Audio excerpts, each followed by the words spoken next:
আসসালামু আলাইকুম। সকালবেলা বসে আছি, ময়না ওর ছোট নানার সাথে খেলা করছে। হ্যাঁ দেখি দেখছি তো ওগুলো সবই। যাই হোক, তার কিছুক্ষণ পরে আমার শাশুড়ি আমাকে জানালেন যে পুকুরে মাছ ধরা হচ্ছে, আমি যাব কিনা। আমি বললাম হ্যাঁ নিশ্চয়ই, আমি সেখানে যাব। তো কিছুক্ষণ পর সেখানে গিয়ে দেখি সেখানে একটা উৎসব ভাব চলছে। কে বলো তো? জুয়েল ভাইয়া। প্রাকৃতিক পরিবেশে মাছ ধরার দৃশ্য অনেক সুন্দর, যারা দেখছেন তারাই জানেন।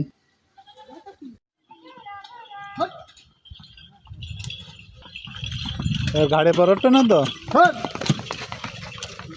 এইখানে মারবেন,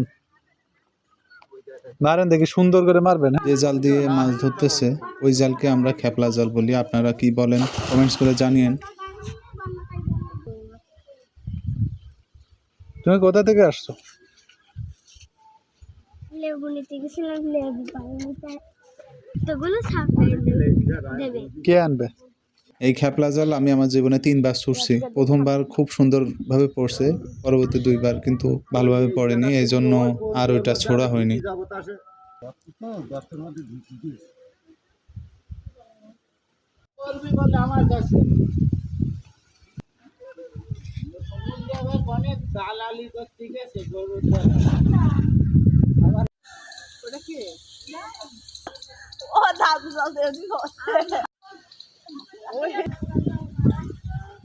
মোটামুটি বড় ধরনের একটা মাছ উঠছে, দেখি।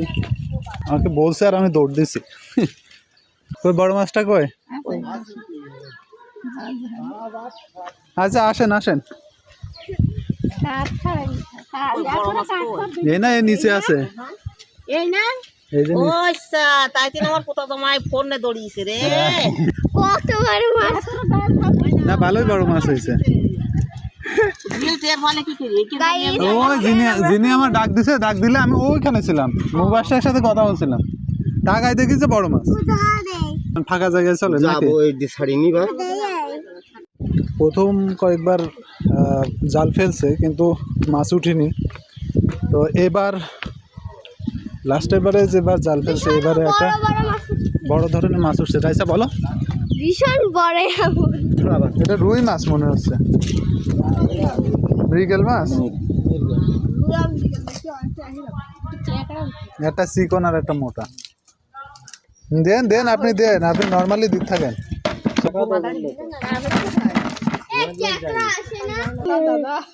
মাল পিস দেখছে একটা।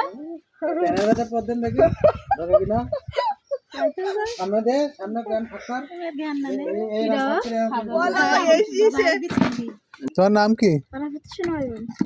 এই যে বলছে যে দাদু এইটা এইরকম করে করো, ওইটা ওইরকম করে করো। তা আমি ভাবছি যে হয়তো পরিচিত, পরে বলছে আমিও চিনিনি। দেখো মাছ মোটামুটি বেশ ভালোই উঠছে। এখন বড় মাছটা উঠছে বলে সবাই আনন্দ করতেছে। রাইসা বেশি আনন্দ করছে।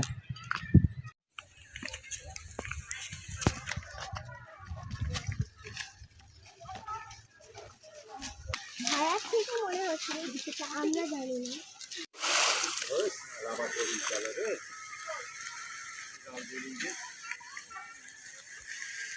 দোয়া করে দিলাম, দেখি না কতটা মাছ উঠছে। তুমি দোয়া করে দিছো? হ্যাঁ। কি বলে দোয়া করেছো? আমার নানি ধানে ভালো করে মাছ উঠছে। বাবা রে।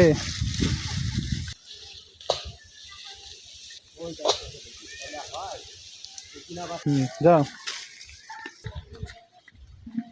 না, জোরে যাও।